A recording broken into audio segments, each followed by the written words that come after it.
Rafael Polán, historiador, qué gusto saludarte. Vamos ya en la recta final. Ahora sí ya terminamos con los Chismecito dictadores, histórico, ¿no? chismecito histórico. Mao contra Stalin. A pesar de que son dos personajes completamente distintos, que operan de manera distinta, que logran una idiosincrasia y un sometimiento de la sociedad de manera distinta, cuéntanos sobre ellos. Pues a ver, decíamos, ¿no? Sin Stalin no hay Mao. ¿Y cómo es posible que ahora estamos diciendo que Mao contra Stalin si uno le debe todo al otro, no? A ver, en esta última serie de nuestros dictadores, en la ruptura, ¿no? Entre Mao y Stalin, ¿por qué van a pelear? ¿Por qué van a discutir? ¿Por qué a pesar de que, a ver, los dos representan dos fuerzas comunistas, ¿no?, importantes en esa época? ¿Por qué Stalin y Mao se separan? A ver, primero recordemos una cosa. Este asunto del comunismo, yo creo que no le quedaba muy claro. A ver, les quedaba muy claro. El problema es que no se organizaban en cuanto a hacia dónde y cómo vamos a llevar el comunismo. La semana pasada hablábamos de León Trotsky. León Trotsky, dentro del comunismo, era la figura, para mí, era la figura inteligente del comunismo. Era la parte pensante de los operadores. Antes de que llegue Stalin, cuando está Lenin, yo diría que Stalin, de los operadores que tiene Lenin, es el que resuelve.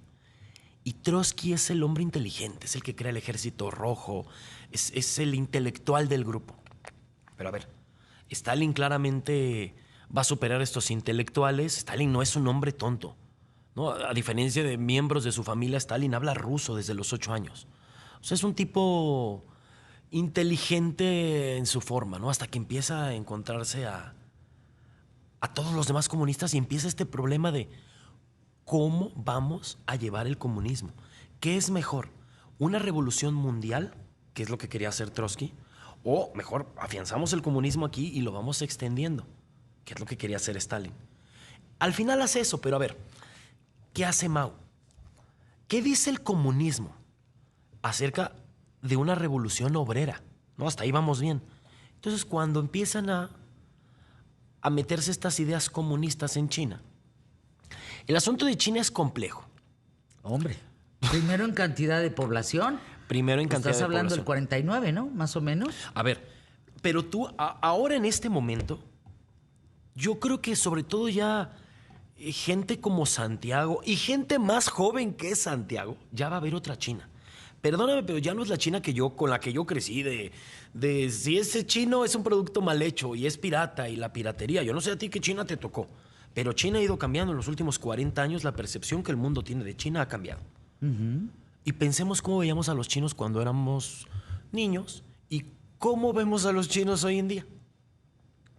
Que eso nos lleva a otro asunto interesante, ¿eh? Que aquí voy a hacer una pausita. Pero hay un concepto que propone un historiador, no recuerdo si es Edward Gibbons, les mentiría, que es la trampa de Tucídides, que se pone a estudiar los conflictos donde está una potencia hegemónica desde la guerra del Peloponeso. Tucídides, este historiador que habla de la guerra del Peloponeso. Bueno, desde la guerra del Peloponeso hasta el día de hoy, ¿cuántas veces la potencia hegemónica se ha peleado contra la potencia que va saliendo? Como pasó en esta guerra del Peloponeso, cuando va surgiendo la figura de Atenas y se enfrenta a una guerra. Pues bueno, históricamente cuando una potencia surge, terminan enfrentándose en guerra, ¿eh? Muchas veces. Terminan entrando en conflicto. ¿Por qué pelean Mao y Stalin?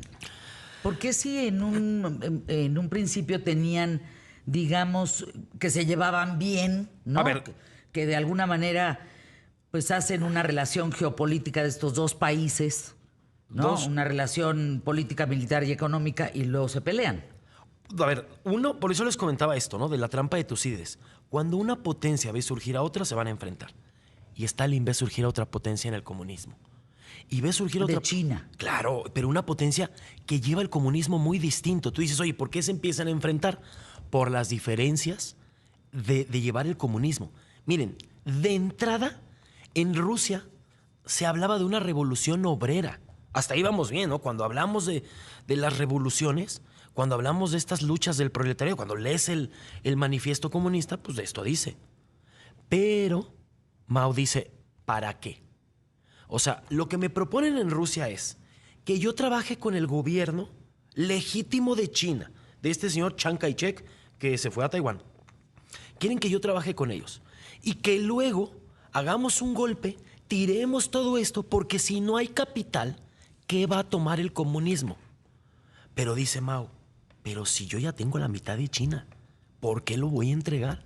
Mejor ayúdenme a instaurar aquí el comunismo. ¿Cómo lo vas a instaurar sin capitalismo? O sea, primero necesitas necesitas aliarte con la burguesía y después tirar este sistema. Y Mao dice, me lo brinco. Y la fuerza de Mao no estuvo en los trabajadores de la fábrica, estuvo en los campesinos. Entonces desde Rusia le decían, oye, pero si esto no es la lucha de los campesinos, esto es la lucha del proletariado. Y Mao va a llevar su comunismo. A ver, son muchas otras las razones, pero en resumen, donde va a empezar el distanciamiento, que además Stalin se muere antes de que la cosa reviente. Y cuando llega el sucesor de Stalin, que si no mal recuerdo es Nikita Khrushchev, pues va y ahí se va a poner el asunto interesante, porque ahí sí él desbloquea todo. Y Mao, en uno de sus últimos actos, ya un año antes de que se muera, 2 años, inteligentísimo lo que hace Mao, que permite la China que es hoy. Entre Mao, estas últimas decisiones, su sucesor, Deng Xiaoping, ¿qué decisiones? Se acercan a Estados Unidos. Entonces viene una especie de comunismo muy raro, porque empiezan a tener ciudades en donde hay áreas totalmente capitalistas y económicamente se van a volver totalmente capitalistas. Y bueno, ya es otro tema, ¿no? El milagro chino. Pero fíjate, yo no sé si tú te sabes la historia del señor que ahora que tiene el mismo poder que Mao. Por eso yo hablaba de la trampa de Tucídides. Ojo. Xi Jinping, ¿no? Xi Jinping. Bueno, Xi Jinping, además de que ya tiene los mismos poderes que tuvo Mao, o sea, ya fue adquiriendo los mismos poderes que tuvo Mao, el papá de este señor fue, me parece que vicepresidente cuando estaba Mao. Terminó el señor en un campo como en estos prisiones de trabajo forzado, el papá del presidente, del que está ahorita. Y ahí lo mandaron de niño, lo separaron de su familia porque dijeron, tu papá es un traidor. Y me lo reeducaron. Y se metió al Partido Comunista para... Es que es gente muy cruel, es gente sádica, es gente muy ególatra. Así era Mao. Mao Claro, era un el culto a la personalidad. Un tipo enfermo, con un apetito sexual asqueroso. De verdad, una cosa terrible. Que, pues estos niveles enfermizos solo han sido alcanzados por los norcoreanos. Básicamente por el Kim Jong-un y por el Kim Jong-il. A ver, que te voy a decir una cosa. Locos. Locos. Corea, es que es un asunto... Corea del Norte casi que le debe su existencia ahora, como a la entidad política que es, ¿no?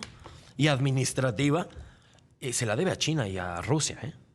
Así como Corea del Sur se lo debe a Estados Unidos. Pero aquí lo interesante es que casi que la China de Mao se la deben a Stalin. O sea, estuvo a punto de desaparecer, ya se lo andaban repartiendo. Mao, que habrá matado que más de 1,5 millones de personas. No, Fer. ¿Mucho más? Mao mató a más gente que Hitler.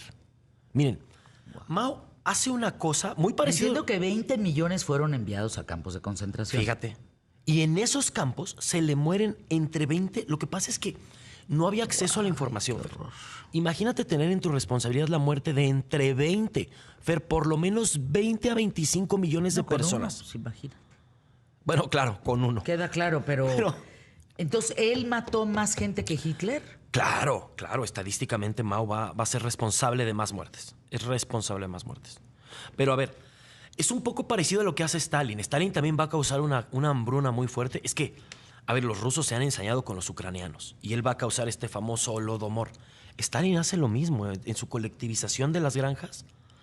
Que a ver, es que la gente yo creo que de pronto va a creer que en el comunismo no van a llegar estos malditos comunistas y van a estar regalando dinero. Ojalá hubieran llegado a regalar dinero. O sea, llegaban y decían, aquí se trabaja, ¿eh? Aquí nada de dádivas, aquí no te dan nada. Aquí ¿qué vienes a trabajar?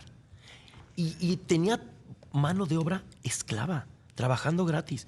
Cuando se atreven a decirle a Mao que hay gente muriéndose de hambre, porque no se atrevían, porque la realidad es lo que Mao diga. Fer, Mao le echó la culpa a los gorriones. Mi pueblo se muere de hambre por los occidentales. Son estos traidores que están en contra de nosotros y que vean cómo nos quieren desestabilizar y están inventando. Y en realidad, bueno, cuando Mao ya no tenía a quién echarle la culpa, le echó la culpa a los gorriones, Fernando. Que porque los gorriones se comían la cosecha y no sé qué. Bueno, no se le iban a cazar gorriones. Llegó la plaga, no hubo gorriones para comerse la plaga. La cosa empeoró. Entre 25 y 50 millones de personas. Qué terrible situación. ¿Y qué dijo Mao? Me estorban para mi plan de un gran salto adelante. Prefiero a la mitad bien comidos que a todos muriéndose de hambre. Si volteas a la historia de estos personajes, que lo hemos tratado ya, creo que vamos en 5 viernes, es brutal lo que hace una mente sobre la debilidad de un pueblo. Es brutal. Claro.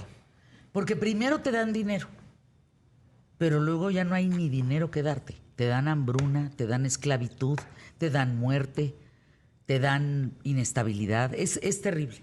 Gracias, mi querido Polán. ¿Todavía próximo viernes estás o no? Sí, el próximo viernes. Es que ya se nos va de viaje otra vez. ¿A dónde? Bueno, ya ahorita. Le voy a dar anuncios. literal la vuelta al mundo. Literal, ¿eh?